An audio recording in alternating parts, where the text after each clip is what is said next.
Бірінші сұрақ. Bir айда 5 жексенбі болуы мүмкін ба? Неше жексенбі болады? Мүмкін абай. Қалай?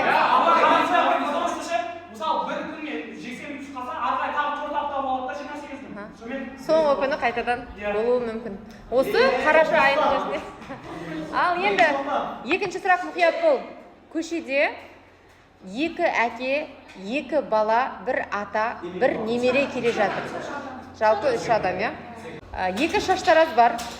Біреуінің шашы өте әдемі қиылған, екіншісі ұсқынсыз. Қай шаштаразға баруың керек? Не үшін? Иә, дұрыс. Соңғы сұрақ. Қандай зат?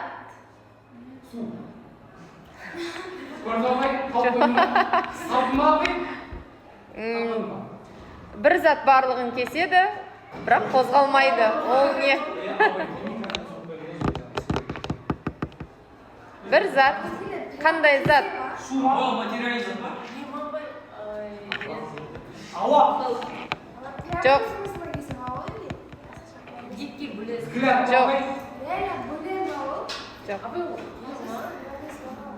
Бір зат бәрін кеседі, бірақ